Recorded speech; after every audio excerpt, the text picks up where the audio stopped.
Hey people, welcome back to my channel.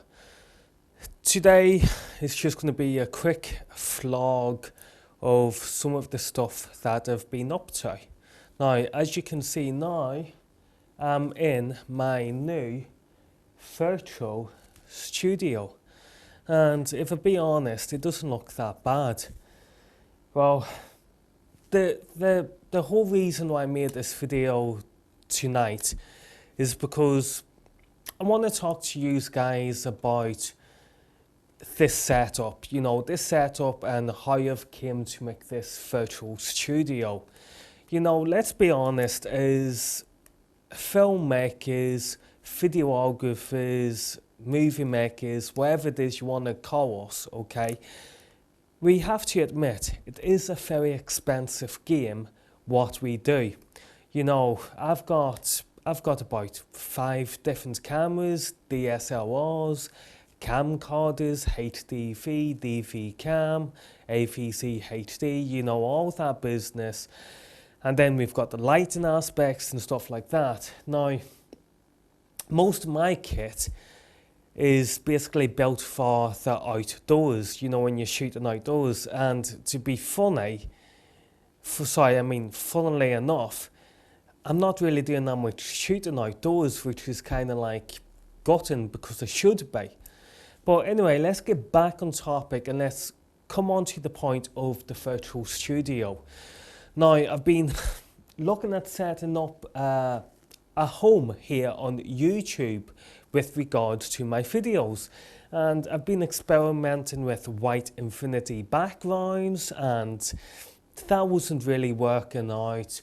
And then I was trying to organize stuff in my studio in order to make it look better, and nothing just was appealing to me. So then I tried this whole virtual studio idea, and to be honest with you guys, I think this has worked. I think this is now what I'm going to be calling home here on YouTube for the future with regards to making videos indoors. Now, let me talk to you about how I've set this place up. Okay, so basically, my studio, also known as my spare room, is basically a 5-meter square. So basically, it's 5 meters this way, 5 meters that way, 5 meters this way, and 5 meters this way. So basically, that means I've got to try and get myself into my green screen in order to produce this virtual studio. So that means my lens is currently on 18 millimeters. Not only that, but I'm lighting this entire green screen and myself via one security light. You've heard that, that's one security light which I bought from B&Q. Now what I've done is I've got a diffusing panel in front of that security light in order to diffuse the light in order to make sure that there's no harsh shadows behind me on the green screen. Because if there was harsh shadows on the green screen, then I'd be in trouble and I wouldn't be able to basically remove the green screen. But moving on to my audio. Okay, so my audio setup is this. It's the ultra high frequency microphones. So this is the transmitter connected to the lavalier mic, which is sending the signal directly over to my camera. And moving on to the camera I'm using is the Sony DSR WSP camcorder. Now, you guys, you ain't really seen this camcorder on YouTube yet because I've not really shown you guys around it, but as you can see, it's here on the screen in the virtual studio side to show you what the camera does look like. Now, I got to admit, this Sony WSP 500 camcorder is an awesome camcorder.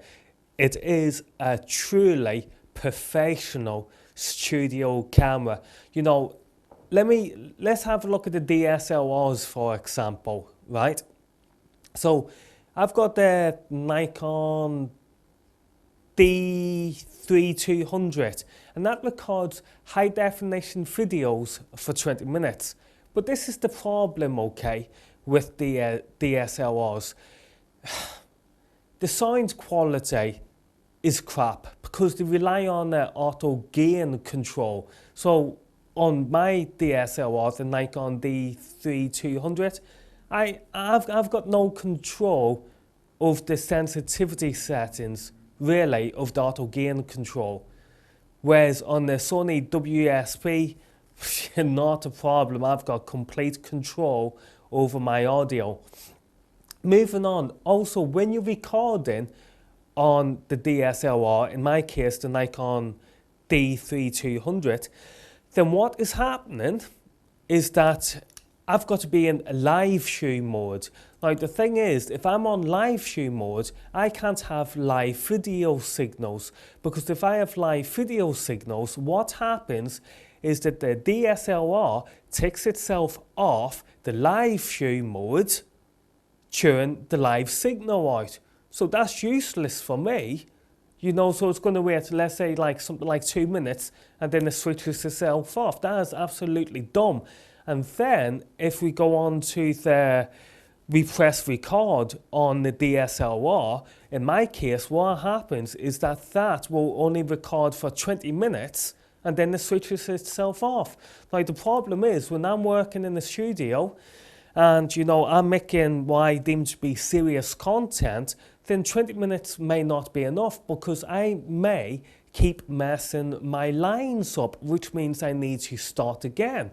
So a working example would be, I've got through 15 minutes of making the video, then I've messed my lines up, and now I've got to start at the beginning. But guess what? Now I've got problems because my DSLR is suddenly going to switch itself off in another 5 minutes time, and then I'm going to have to get up out of my chair, go over to the DSLR and press record again, you know, and I don't need this hassle. But this is the beauty of the Sony DSR 500 WSP, because I have got everything with this camcorder.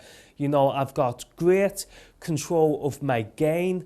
Those guys who shoot only video on DSLRs, on camcorders, we have gain. Gain replaces your ISO. Not only that, what's the other one? Aperture is replaced with iris.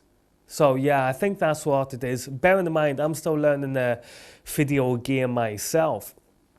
So another benefit of the Sony WSP, DSR WSP, is that it runs for a longer length of time with regards to batteries. You know, that there's just basically so much for this. I just love this camcorder, okay? I'm going to leave it as that. I love the Sony DSR 500 WSP camcorder. I truly love it. As a matter of fact, I'm actually looking at investing in a few more of these cameras, possibly in the not so distant future, so I can have multiple angle setups.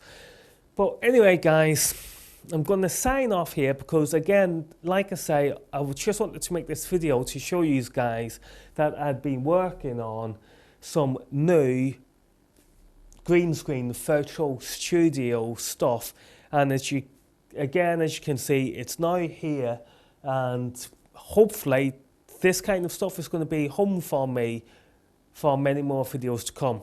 Thank you for watching my videos again, and I'll see you all soon, guys. Take care.